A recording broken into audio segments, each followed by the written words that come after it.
very best, like no one ever was. To catch them is my real test, to train them is my cause.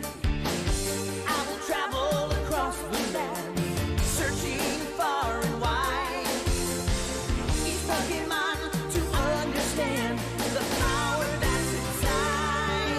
Pokemon, gotta catch 'em all. It's you and me. I know it's my destiny. Pokemon, oh, you're my best friend in a world we must defend. Pokemon, gotta catch 'em all. Our hearts so true, our courage will pull us through. You teach me and I'll teach you.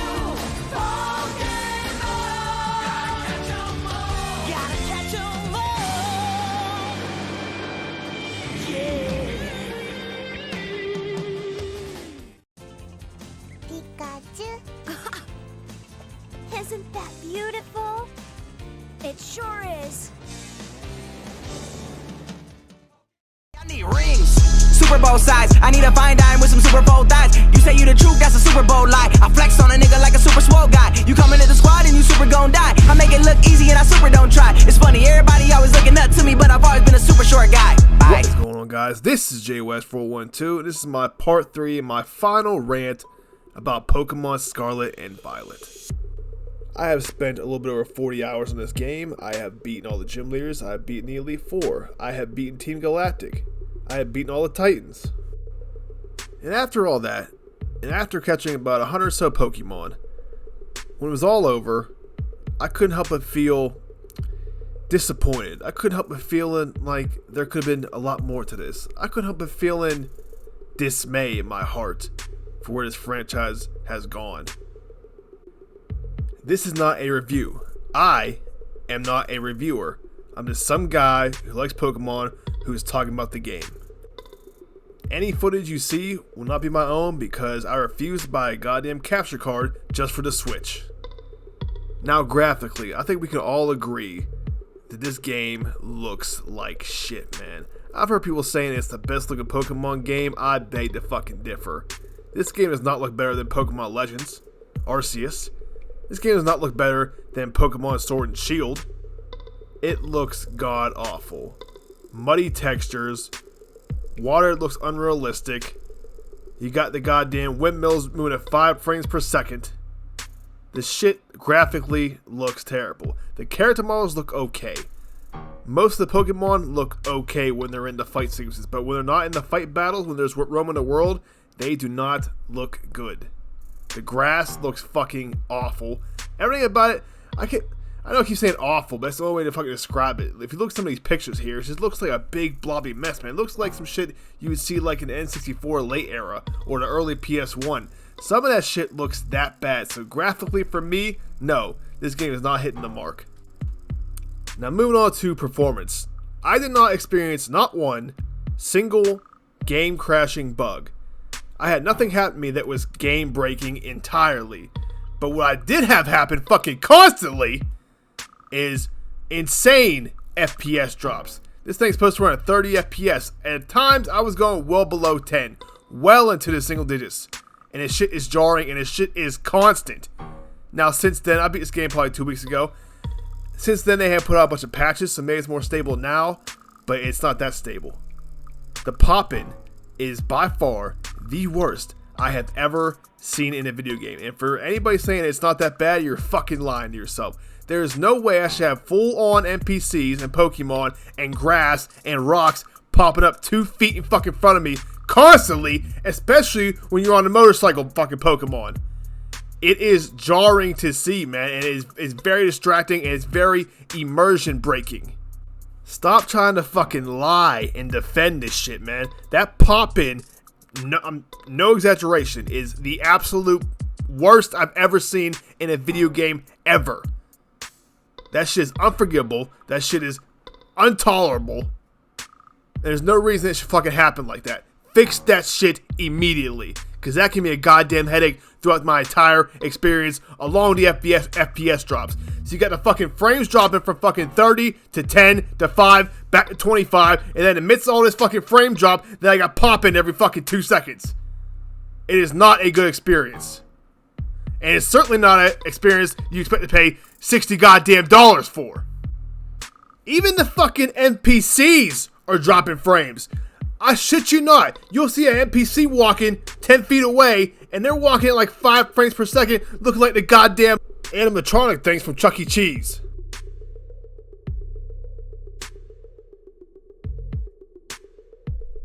If you have played this game, you know exactly what I'm talking about. From the little kids in the classroom where their feet are kicking like 2 frames per second and it's fucking scary almost, to the windmill that's going 5 frames per second when you're back far away, then when you get up close it's normal again. All that shit is absolutely unexcusable in 2022. I don't give a fuck with Nintendo. I don't give a fuck with the hardware. That shit should not happen. That shit should be fucking addressed immediately. Stop giving them a goddamn pass for shit like that. Now let's talk about their biggest selling point, that being the first open world Pokemon game. Okay, cool. That is what we were all hyped about. That's what we wanted to see. Let me tell you right now, after experiencing this game for 40 hours, this open world game is pretty goddamn lifeless. For the life of me, I don't fucking understand. I don't get it. How you craft these beautiful cities where the gyms are, right? These big, beautiful cities with these big skyscraper buildings, all this cool shit that looks like you could do, but when I approach a building, I can't fucking go into it. And the ones that I can go into, it doesn't show me an interior of a building. It shows me a fucking menu to buy food or a haircut or clothes. Just a fucking menu. So there's not even an interior to this building. And to expand upon that, they even went as far as to make the fucking Pokemart and Poke Center a combined thing that's fucking outside like a fucking street vendor. So now you can't even go inside a fucking Pokemart or a store anymore. So they took that away because I guess they're the open world. You have these big cities with literally nothing to do. And for the life of me, I can't fathom why, man. Why are we getting so much less shit than we got in older titles? I'm talking about Game Boy fucking titles. In Pokemon Gold, you legit had a goddamn casino you can go into and spend hours and hours and hours on a slot machine trying to win a goddamn Dratini. Oh man, this table's hot. I want some of this money. Get me in this game. Come on. Sir, you're aware that there's a $50,000 buy-in this evening? If that's the case, give me $100,000 in chips. Let me have a Diet Pepsi and some hot wings. 100,000. Come on. Give him the chips. Let's Bring play. it. Or how about a daycare center where I can drop off my Pokemon? That's always been a standard. Why is all this shit missing? Why is it so goddamn bare bones? This world could be infinitely large, but there's nothing in it to fulfill me, or nothing in it to do, or no side content to pass the time, or to make it feel like a live open world, then it's fucking pointless. Yes, it still has the regular formula. Catching Pokemon, leveling up your Pokemon, battling trainers, all that shit works well, and that is their winning formula, and that's what they do. But for what they advertise, man, this big, huge open world we're finally able to explore feels fucking dead. Now, the 3 main storylines. So you have 3 main storylines. The first one being the traditional, you go to 8 different gyms, collect your badges, then go fight the Elite Four. That one's pretty straightforward, but they did something a little bit differently, and it's something I think is still lazy, and harps on my whole point about them taking away shit we had in previous generations. So in this one, you walk into a city, you walk into a building that has a gym logo on it, and they're all the fucking same building that you walk into, the same exact goddamn building that you walk into. You go up to the front counter like you're checking into a goddamn hotel, and they say, "Are you Jesse? You here to register for your?" "Yes, bitch, yes I am." Then but what they make you do after that is they make you go through this, what's it called? A test. You have to pass a test first, some kind of challenge to be able to challenge a gym leader. And some of this shit's just stupid, guys. There's one where you're fucking, you're like you're with a YouTube star. You gotta take selfies and you gotta find out. You gotta do like a Where's Waldo kind of thing. There's one where you're pushing a giant bean into a hole. Then you gotta find some sunflowers. It was very weird to me because it seemed like a very lazy design. It was very simple. And I remember back in the day, remember when the gyms had themes? So if it was like an ice gym, you had to like maneuver through the ice blocks. It's a water gym, you had to maneuver through the water and try to drain stuff to go through it. Or a ghost gym, you had to go through and avoid all different traps or you fall back to the beginning. Shit like that. Or a rock gym where you had to move boulders and figure out the path. Everything had a fucking theme to it, and that was fun. That was rewarding. I don't know if they did this to cater to a new crowd that doesn't like puzzles as much, but this shit just felt dull, man. Just dull and unrewarding.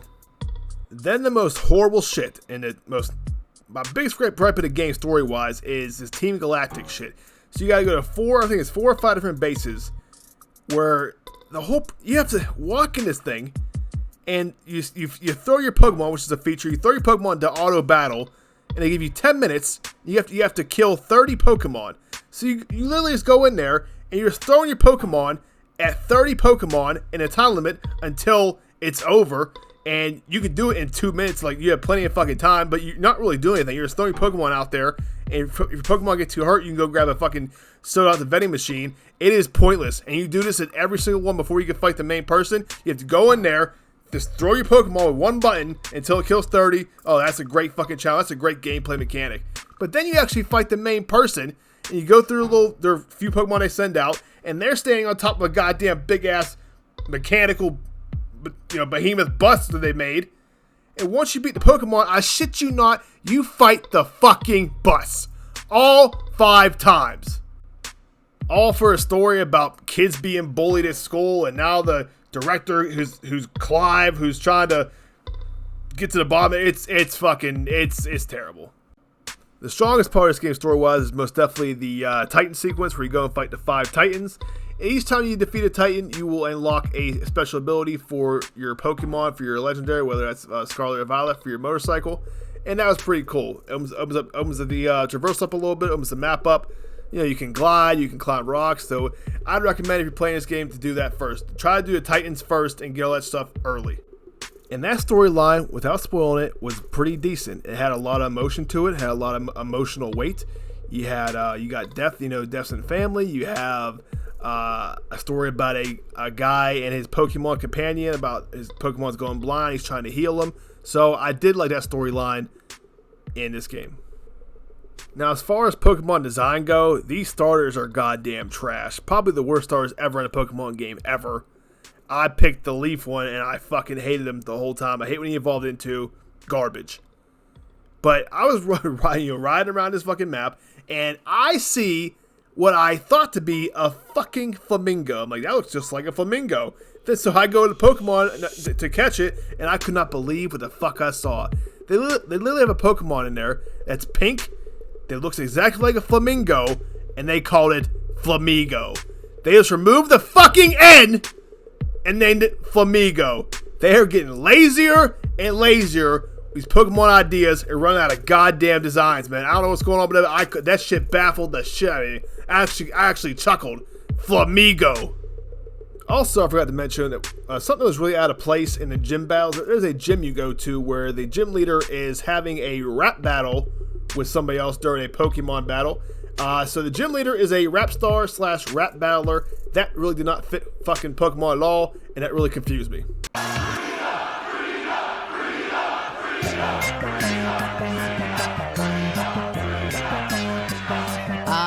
Look at you, boy. You so precious. I think it's time we let them know just who the best is. If we talking money, gonna check it off your checklist. Freed about that action. Watch me shoot right where your chest is.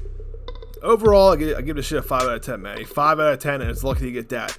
I'll say it again, and I always say this shit. I'll keep saying it. This thing needs voice acting. I'm not saying the whole thing needs to be voice acting, but we can at least get the fucking introduction, Welcome to the land of Pokemon. Something, man. It's time for this shit. Anytime you suggest shit to anybody who's like, why are they going to invest money into it when they make all this money? This thing sold 10 million copies. 10 million copies in 3 fucking days. Despite all the issues and all the bad publicity, that is crazy. And that just goes to show how fucking popular the Pokemon name is. Did I enjoy the game? At times I did. But most of the time, I could not look past its performance issues, man. It is glaring, it is there, and it ruins and bogs down what could be a decent experience. But even without that, even if it ran a solid 60 FPS, it ran fine, it is still well below the bar of where it needs to be. They are still putting minimum effort into these games after all this time and after all the fucking money we give them every goddamn release. The billions of dollars they made off of us. And it's the shit they give back to us. They are putting none of that money back into their product, it seems like. And I don't know if it's Game Freak is on a deadline and Nintendo's rushing them, or somebody's dropping the ball other than Game Freak, but I blame mostly Game Freak, and Nintendo's to blame too. But if you're a big Pokemon fan, and you buy games every year like I do, or every other year, whenever they come out, it's not wrong to demand better of these titles. When you put all your fucking hard-earned money towards these titles, and then when you get it back, it seems like, well, they didn't really put shit towards this. They're not putting any effort in. It's hard to fathom that some people think that I'm being too critical, or think that I'm being, too hard on this franchise. Believe me, I fucking love Pokemon, man. I love it. I'm a 31-year-old man, and I'm fucking nerdy as hell with this Pokemon shit. I love it. But you gotta know when to call a spade, man, and when to call them out in their bullshit and realize that they are not fucking trying anymore. That they are complacent. They are comfortable. Just because Game Freak holds that place of nostalgia in your heart does not mean that they are immune to criticism. Okay? Hold their feet to the fire. Demand better for the product you love. All of you Pokemon fans are out there are absolutely lying to yourself if you're going to tell me that you don't want to see Pokemon on a more grander scale. If you don't want somebody like, I don't know, Crazy Scenario, somebody like Guerrilla Games, the people who made Horizon Zero Dawn, to make something like that, but with fucking Pokemon, that would be amazing. But what are your thoughts on Pokemon Scarlet and Violet? How did you enjoy it? Do you agree? Disagree? I'm sure you will let me know in the comment section below. And I am sure I'll be hearing from Gavin Rhodes once again. But that's it for this time, guys. Enjoy the video. Please like, comment, subscribe. All that bullshit. Talk to you guys next time. Thanks. See tonight, it could go either way. Hearts balanced on a razor blade.